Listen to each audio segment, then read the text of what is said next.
A gente, quando foi mudar para Limeira, o terreno não estava pronto. Teve um pedaço da nossa construção que saíram 15 caçambas de entulho. Então, assim, hoje quem olha a casa ela erguida, as coisas crescendo, fala assim, nossa, foi fácil. Mais ou menos. 15 caçambas de entulho. O terreno estava lá. O terreno estava lá bonito, como ele é hoje. Mas tinha muita sujeira em cima dele. Então, às vezes, a gente vai ao longo de uma vida entulhando coisas. Entulhando coisas. E Deus ele precisa de espaço para ele poder trabalhar. Espaço limpo, aberto, a sua palavra, a sua vontade. E a gente vai, às vezes, ao longo de uma vida ouvindo, que eu acabei de orar agora, para que a gente receba um pouquinho dessa revelação, que ele nos mostre a verdade. Dentre esses entulhos, essas coisas que desviam do caminho, a gente fala muitas vezes de denominação, de sujeira. Eu queria falar hoje uma coisa um pouquinho diferente. Eu queria falar sobre o espiritismo. Por que ele acaba sendo um entulho para as coisas de Deus? Aparentemente ele é muito bonito, a mensagem é muito bacana. E a gente não consegue falar de espiritismo sem falar de católico, por incrível que pareça. Tem um dado que é assim, 82% dos espíritas são ex-católicos. Então é interessante isso, porque você está num caminho, teoricamente, de Cristo e você vai parar no espiritismo. Tem uma coisa muito usada hoje em dia para software, para engenharia, para coisas de criar, é chamada engenharia reversa. Às vezes a gente tem que fazer engenharia reversa de uma coisa para saber de onde essa coisa vem, de onde que ela veio, para onde ela vai. Por exemplo, quando eu falei do espiritismo, ele é muito bonito. Ele prega fora da caridade na salvação, ele fala de aperfeiçoamento moral, evolução espiritual. Aparentemente, não são coisas tão ruins assim. E ainda diz que vem de Cristo Jesus. Vem lá de trás. Então, onde está o erro? Vamos fazer a engenharia reversa disso? Isso a gente está vendo na capa. Vamos ver de onde vem? Deus é espírito.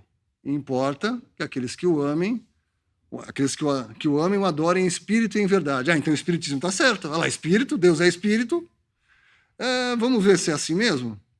A palavra diz muito claramente que consultar espíritos é uma abominação.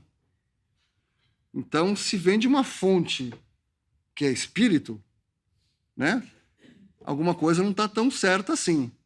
Vindo diretamente de Deus é uma coisa. Vindo de espíritos, e qualquer espírito.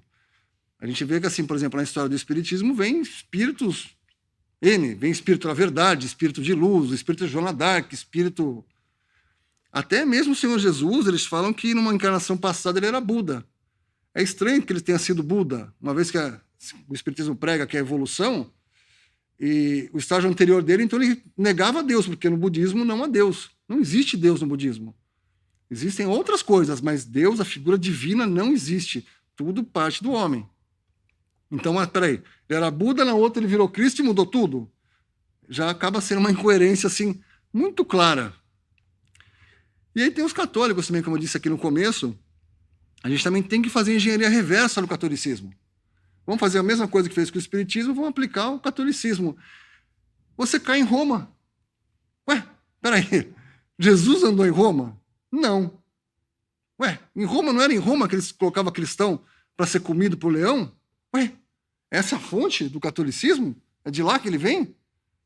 Então a gente às vezes olhando hoje, pode parecer muito bacana, vamos orar pelo mundo, o mundo vai melhorar. Ué, mas, peraí, alguma coisa está errada nessa história, né?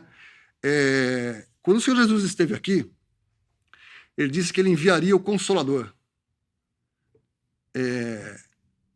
No meu passado, eu conheci um pouquinho mais de Espiritismo, eles diziam que esse Consolador seria o Espiritismo, que veio lá no século XVIII, XIX, mais ou menos, lá por Allan Kardec, enfim. Mas tem uma coisa específica no Consolador que eles não disseram. Quando o Senhor Jesus cita o Consolador, eu vou enviar o Consolador, se eu não for, ou seja, ele não ascendesse aos céus, o Consolador não viria. Então tá bom, pode ser o Espiritismo? Pode.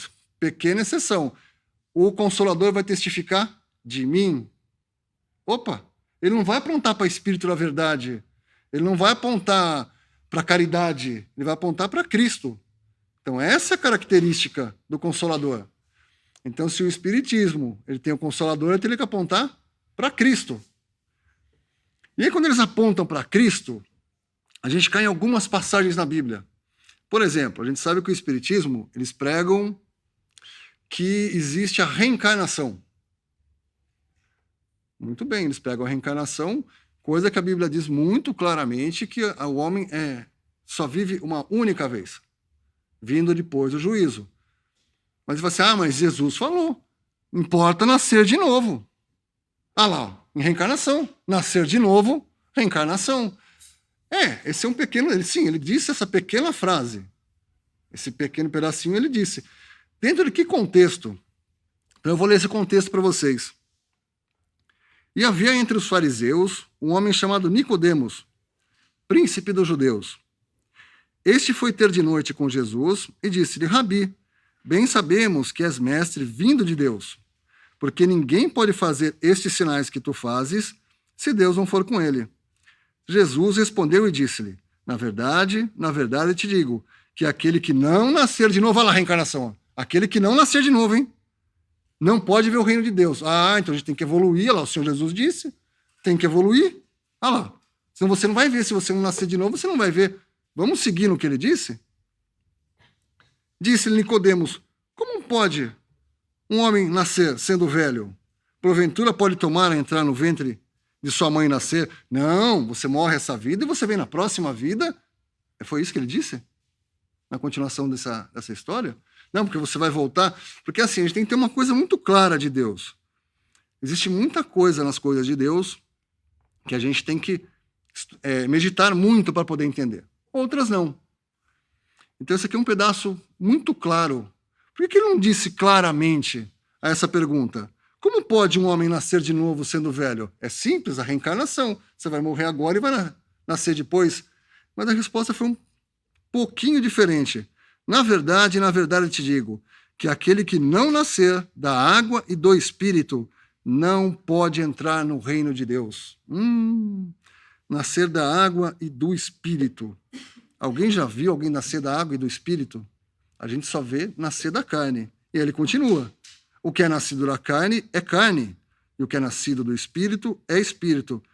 Não te maravilhes de ter dito, necessário vos é nascer de novo. Exatamente essa frase, necessário vos é nascer de novo, da água e do Espírito. É um nascimento muito específico. Não é nascer de pai e mãe, não, você vai ter um novo pai, uma nova mãe. Por que ele não disse isso? Não tem nada disso aqui. Na palavra de Deus, a gente que medita bastante, quiser a Deus que vocês também meditassem o tempo todo, é muito bom. A água é uma referência à palavra de Deus. Que aqui também tem uma outra coisa. A gente, quando fala de cristianismo, a gente não tem muitos livros. A gente tem um livro, chamado Bíblia. A gente não tem muitos senhores, a gente tem um Senhor e um único Deus. E isso faz muita diferença. A gente sabe que, por exemplo, o Espiritismo, a pessoa incorpora ali, ou ela empresta a mão, ou ela fala. Até sobre isso também é interessante, porque a Bíblia fala que assim, a palavra de Deus ela foi inspirada. Ela não entrou em alguém, a pessoa saiu escrevendo, ou saiu falando. Não, a pessoa era inspirada. Ela diz muito claramente, o espírito dos profetas está sujeito aos profetas. Ele não era um mecânico, que ficava lá, ficava com o braço lá, e de repente ele começava a escrever sem ter o menor controle sobre isso. Não, isso nas coisas de Deus não existe. Até porque se fosse esse o modo de Deus fazer, a gente não precisava estar aqui agora. Ele vinha, teria feito 100%, levado todo mundo embora e acabou. Mas não é assim que Deus age. É um pouquinho diferente. Uma outra passagem muito usada pelos espíritas, para falar assim, olha, reencarnação existe, é a passagem que fala conhecida como Monte da Transfiguração. Ah lá, você vai ver lá. Vai estar Elias, que já tinha morrido, vai estar Moisés, que tinha morrido, junto com Jesus. Ah lá, prova que a reencarnação existe. Eles estão lá. Sim, eles estão lá em espírito, Moisés, Elias, e o Senhor Jesus em carne está lá. Vamos ler para a gente entender um pouquinho melhor o que estava acontecendo naquele momento? 6 dias depois, tomou Jesus consigo a Pedro e a Tiago e a João, seu irmão, e os conduziu em particular a um alto monte, e transfigurou-se diante deles.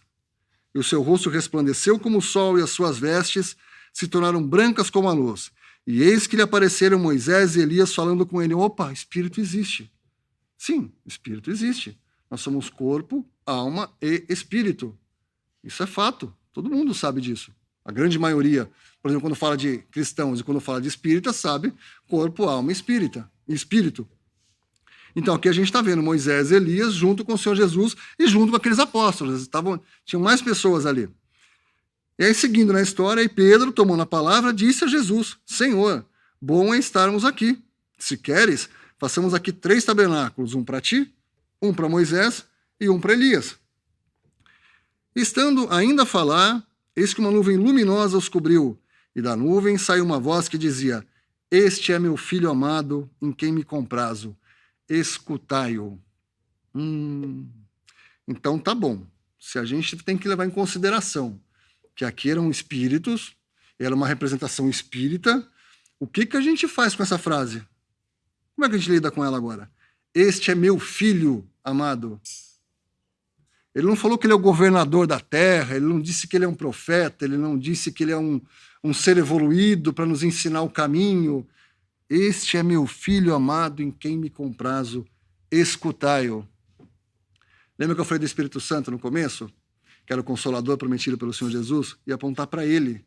E agora a gente tem Deus falando, escutai-o, a ele. Ele não está falando aqui de pastor, de padre, de dirigente, de espírito algum. É uma coisa direta, escutai-o. E os discípulos, ouvindo isso, caíram sobre o seu rosto e tiveram grande medo.